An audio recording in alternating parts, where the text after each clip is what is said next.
Dengan nama Allah yang Maha Pengasih, Maha Penyayang. Kaf ha ya ain so. Yang dibacakan ini adalah penjelasan tentang rahmat Tuhanmu kepada hambanya Zakaria, yaitu ketika dia berdoa kepada Tuhannya dengan suara yang lembut. Dia, Zakaria, berkata, "Ya Tuhanku, sungguh tulangku telah lemah dan kepalaku telah dipenuhi uban. Dan aku belum pernah kecewa dalam berdoa kepadamu, ya Tuhanku. Dan sungguh aku khawatir terhadap kerabatku sepeninggalanku. Padahal istriku seorang yang mandul. Maka anugerahilah aku seorang anak dari sisimu yang akan mewarisi aku dan mewarisi dari keluarga Yakub. Dan jadikanlah dia, ya Tuhanku, seorang yang diridhoi." Allah berfirman, "Wahai Zakaria, kami memberi kabar gembira kepadamu dengan seorang anak laki-laki namanya Yahya, yang kami belum pernah memberikan nama seperti itu sebelumnya." Dia, Zakaria, berkata, "Ya Tuhanku, bagaimana aku akan mempunyai anak, padahal istriku seorang yang mandul, dan aku sendiri sesungguhnya sudah mencapai usia yang sangat tua." Allah berfirman, "Demikianlah. Tuhanmu berfirman, hal itu mudah bagiku. Sungguh engkau telah aku ciptakan sebelum itu, padahal pada waktu itu engkau belum berwujud sama sekali." Dia, Zakaria, berkata, "Ya Tuhanku, berilah aku suatu tanda." Allah berfirman, "Tandamu ialah engkau tidak dapat bercakap-cakap dengan manusia selama 3 malam, padahal engkau sehat." Maka dia keluar dari mihrab menuju kaumnya, lalu dia memberi isyarat kepada mereka, "Bertasbihlah kamu pada waktu pagi dan petang. Wahai Yahya, pelajarilah kitab Taurat itu dengan sungguh-sungguh. Dan kami berikan hikmah kepadanya, yaitu Yahya, selagi dia masih kanak-kanak. Dan kami jadikan rasa kasih sayang kepada sesama dari kami dan bersih dari dosa, dan dia pun seorang yang bertakwa dan sangat berbakti kepada kedua orang tuanya. Dan dia bukan orang yang sombong, bukan pula orang yang durhaka. Dan kesejahteraan bagi dirinya pada hari lahirnya, pada hari wafatnya, dan pada hari dia dibangkitkan hidup kembali." Dan ceritakanlah Muhammad kisah Maryam di dalam kitab Al-Quran, yaitu ketika dia mengasingkan diri dari keluarganya ke suatu tempat di sebelah timur Baitul Maqdis. Lalu dia memasang tabir yang melindunginya dari mereka. Lalu kami mengutus roh kami, yaitu Jibril, kepadanya, maka dia menampakkan diri di hadapannya dalam bentuk manusia yang sempurna. Dia, Maryam, berkata, "Sungguh aku berlindung kepada Tuhan yang Maha Pengasih terhadapmu, jika engkau orang yang bertakwa." Dia, Jibril, berkata, "Sesungguhnya aku hanyalah utusan Tuhanmu untuk menyampaikan anugerah kepadamu seorang anak laki-laki yang suci." Dia, Maryam, berkata, "Bagaimana mungkin aku mempunyai anak laki-laki, padahal tidak pernah ada orang laki-laki yang menyentuhku, dan aku bukan seorang pezina." Dia, Jibril, berkata, "Demikianlah. Tuhanmu berfirman, hal itu mudah bagiku, dan agar kami menjadikannya suatu tanda kebesaran Allah bagi manusia dan sebagai rahmat dari kami. Dan hal itu adalah suatu urusan yang sudah diputuskan." Maka dia, Maryam, mengandung. Lalu dia mengasingkan diri dengan kandungannya itu ke tempat yang jauh. Kemudian rasa sakit akan melahirkan memaksanya bersandar pada pangkal pohon kurma. Dan dia, Maryam, berkata, "Wahai, betapa baiknya aku mati sebelum ini, dan aku menjadi seorang yang tidak diperhatikan dan dilupakan." Maka dia, Jibril, berseru kepadanya dari tempat yang rendah, "Janganlah engkau bersedih hati. Sesungguhnya Tuhanmu telah menjadikan anak sungai di bawahmu. Dan goyanglah pangkal pohon kurma itu ke arahmu. Niscaya pohon itu akan menggugurkan buah kurma yang masak kepadamu. Maka makan, minum, dan bersenang hatilah engkau. Jika engkau melihat seseorang, maka katakanlah, sesungguhnya aku telah bernazar berpuasa untuk Tuhan yang Maha Pengasih. Maka aku tidak akan berbicara dengan siapapun pada hari ini. Kemudian dia, Maryam, membawa dia si bayi itu kepada kaumnya dengan menggendongnya. Maka kaumnya berkata, "Wahai Maryam, sungguh engkau telah membawa sesuatu yang sangat mungkar. Wahai saudara perempuan Harun, Maryam, ayahmu bukan seorang yang buruk perangai, dan ibumu bukan seorang perempuan pezina." Maka dia, Maryam, menunjuk kepada anaknya. Mereka berkata, "Bagaimana kami akan berbicara dengan anak kecil yang masih dalam ayunan?" Dia, Isa, berkata, "Sesungguhnya aku hamba Allah. Dia memberiku kitab Injil, dan dia menjadikanku seorang nabi. Dan dia menjadikan aku seorang yang diberkahi di mana saja aku berada. Dan dia memerintahkan kepadaku untuk melaksanakan sholat dan menunaikan zakat selama aku hidup, dan berbakti kepada ibuku. Dan dia tidak menjadikan aku seseorang yang sombong lagi celaka. Dan kesejahteraan semoga dilimpahkan kepadaku pada hari kelahiranku, pada hari wafatku, dan pada hari aku dibangkitkan hidup kembali." Itulah Isa putra Maryam yang mengatakan perkataan yang benar, yang mereka ragukan kebenarannya. Tidak patut bagi Allah mempunyai anak. Maha suci Dia. Apabila Dia hendak menetapkan sesuatu, maka Dia hanya berkata kepadanya, "Jadilah." Maka jadilah suatu itu. Isa berkata, "Dan sesungguhnya Allah itu Tuhanku dan Tuhanmu, maka sembahlah Dia. Ini adalah jalan yang lurus." Maka berselisihlah golongan-golongan yang ada di antara mereka, yaitu Yahudi dan Nasrani. Maka celakalah orang-orang kafir pada waktu menyaksikan hari yang agung. Alangkah tajam pendengaran mereka, dan alangkah terang penglihatan mereka pada hari mereka datang kepada kami. Tetapi orang-orang yang zalim pada hari ini di dunia berada dalam kesesatan yang nyata. Dan berilah mereka peringatan tentang hari penyesalan, yaitu ketika segala perkara telah diputus, sedang mereka dalam kelalaian dan mereka tidak beriman. Sesungguhnya kamilah yang mewarisi bumi dan semua yang ada di atasnya, dan hanya kepada kami mereka dikembalikan. Dan ceritakanlah Muhammad kisah Ibrahim di dalam kitab Al-Quran.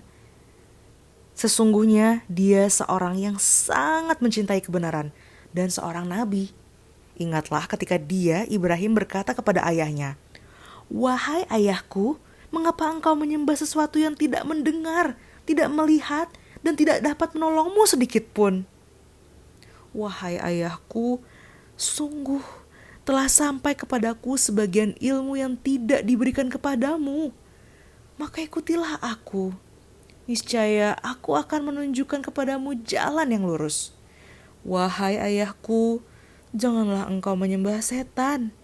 Sungguh setan itu durhaka kepada Tuhan yang Maha Pengasih. Wahai ayahku, aku sungguh khawatir engkau akan ditimpa azab dari Tuhan yang Maha Pengasih, sehingga engkau menjadi teman bagi setan." Dia, ayahnya, berkata, "Bencikah engkau kepada Tuhan-Tuhanku, wahai Ibrahim? Jika engkau tidak berhenti, pasti engkau akan kurajam. Maka tinggalkanlah aku untuk waktu yang lama." Dia, Ibrahim, berkata, "Semoga keselamatan dilimpahkan kepadamu. Aku akan memohonkan ampunan bagimu kepada Tuhanku. Sesungguhnya Dia sangat baik kepadaku, dan aku akan menjauhkan diri darimu dan dari apa yang engkau sembah selain Allah, dan aku akan berdoa kepada Tuhanku. Mudah-mudahan aku tidak akan kecewa dengan berdoa kepada Tuhanku." Maka ketika dia, Ibrahim, sudah menjauhkan diri dari mereka dan dari apa yang mereka sembah selain Allah, kami anugerahkan kepadanya Ishak dan Yakub, dan masing-masing kami angkat menjadi nabi. Dan kami anugerahkan kepada mereka sebagian dari rahmat kami, dan kami jadikan mereka buah tutur yang baik dan mulia. Dan ceritakanlah Muhammad kisah Musa di dalam kitab Al-Quran. Dia benar-benar orang yang terpilih, seorang rasul dan nabi. Dan kami telah memanggilnya dari sebelah kanan Gunung Sinai, dan kami dekatkan dia untuk bercakap-cakap.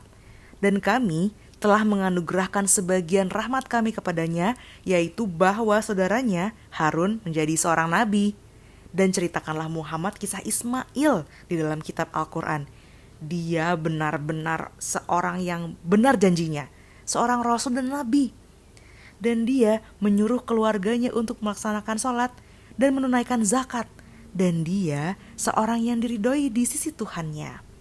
Dan ceritakanlah Muhammad kisah Idris di dalam kitab Al-Quran. Sesungguhnya dia seorang yang sangat mencintai kebenaran dan seorang nabi. Dan kami telah mengangkatnya ke martabat yang tinggi. Mereka itulah orang yang telah diberi nikmat oleh Allah, yaitu dari golongan para nabi, dari keturunan Adam, dan dari orang yang kami bawa dalam kapal bersama Nuh, dan dari keturunan Ibrahim dan Israel atau Yakub, dan dari orang yang telah kami beri petunjuk dan telah kami pilih. Apabila dibacakan ayat-ayat Allah yang Maha Pengasih kepada mereka, mereka tunduk, sujud, dan menangis. Kemudian datanglah setelah mereka pengganti yang mengabaikan sholat dan mengikuti keinginannya. Maka mereka kelak akan tersesat, kecuali orang yang bertaubat, beriman, dan mengerjakan kebajikan.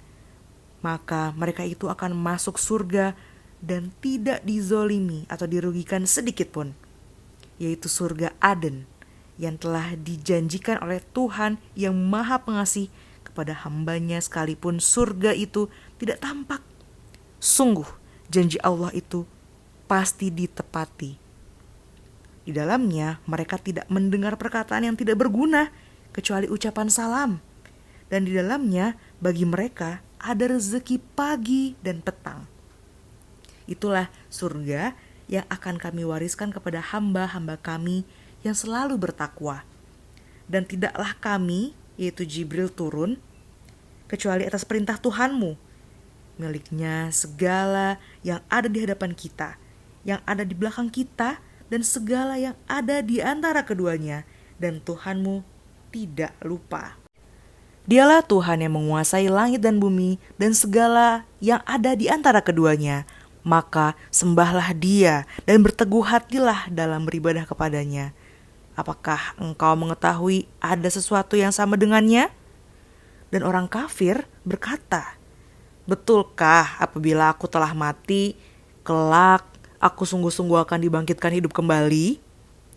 Dan tidaklah manusia itu memikirkan bahwa sesungguhnya kami telah menciptakannya dahulu, padahal sebelumnya dia belum berwujud sama sekali. Maka demi Tuhanmu, sungguh pasti akan kami kumpulkan mereka bersama setan. Kemudian pasti akan kami datangkan mereka ke sekeliling Jahanam dengan berlutut.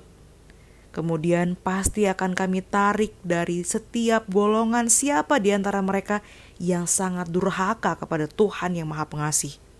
Selanjutnya, kami sungguh lebih mengetahui orang yang seharusnya dimasukkan ke dalam neraka. Dan tidak ada seorang pun di antara kamu yang tidak mendatanginya, yaitu neraka. Hal itu bagi Tuhanmu adalah suatu ketentuan yang sudah ditetapkan. Kemudian kami akan menyelamatkan orang-orang yang bertakwa dan membiarkan orang-orang yang zalim di dalam neraka dalam keadaan berlutut. Dan apabila dibacakan kepada mereka ayat-ayat kami yang jelas, maksudnya orang-orang yang kafir berkata kepada orang-orang yang beriman, Manakah di antara kedua golongan yang lebih baik tempat tinggalnya dan lebih indah tempat pertemuannya? Dan berapa banyak umat yang ingkar yang telah kami binasakan sebelum mereka. Padahal mereka lebih bagus perkakas rumah tangganya dan lebih sedap dipandang mata.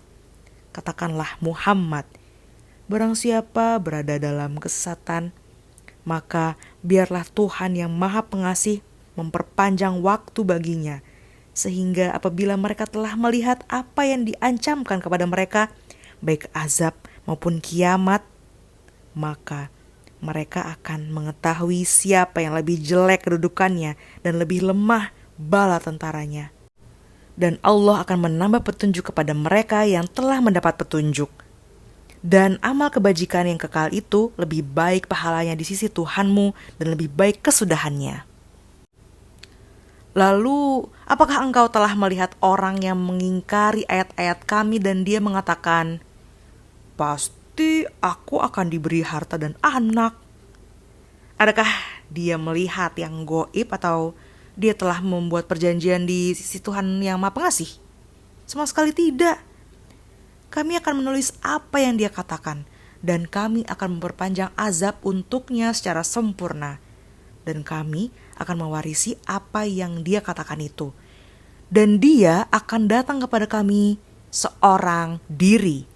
Dan mereka telah memilih Tuhan-Tuhan selain Allah, agar Tuhan-Tuhan itu menjadi pelindung bagi mereka. Sama sekali tidak. Kelak mereka, sesembahan itu, akan mengingkari penyembahan mereka terhadapnya dan akan menjadi musuh bagi mereka. Tidakkah engkau melihat bahwa sesungguhnya kami telah mengutus setan-setan itu kepada orang-orang kafir untuk mendorong mereka berbuat maksiat dengan sungguh-sungguh? Maka janganlah engkau Muhammad tergesa-gesa memintakan azab kepada mereka, karena kami menghitung dengan hitungan teliti datangnya hari siksaan untuk mereka. Ingatlah pada hari ketika kami mengumpulkan orang-orang yang bertakwa kepada Allah yang Maha Pengasih, bagaikan kafilah yang terhormat, dan kami akan menggiring orang yang durhaka ke neraka jahanam dalam keadaan dahaga. Mereka tidak berhak mendapat syafaat atau pertolongan kecuali orang yang telah mengadakan perjanjian di sisi Allah yang Maha Pengasih. Dan mereka berkata, Allah yang Maha Pengasih mempunyai anak. Sungguh, kamu telah membawa sesuatu yang sangat mungkar. Hampir saja langit pecah dan bumi terbelah dan gunung-gunung runtuh karena ucapan itu. Karena mereka menganggap Allah yang Maha Pengasih mempunyai anak. Dan tidak mungkin bagi Allah yang Maha Pengasih mempunyai anak.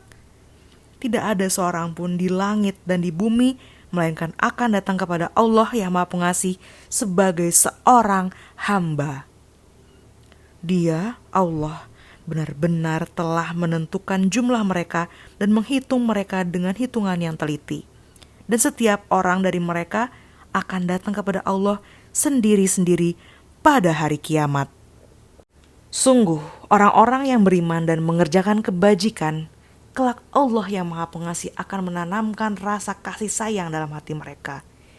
Mereka sungguh telah kami mudahkan Al-Quran itu dengan bahasamu Muhammad, agar dengan itu engkau dapat memberi kabar gembira kepada orang-orang yang bertakwa, dan agar engkau dapat memberi peringatan kepada kaum yang membangkang.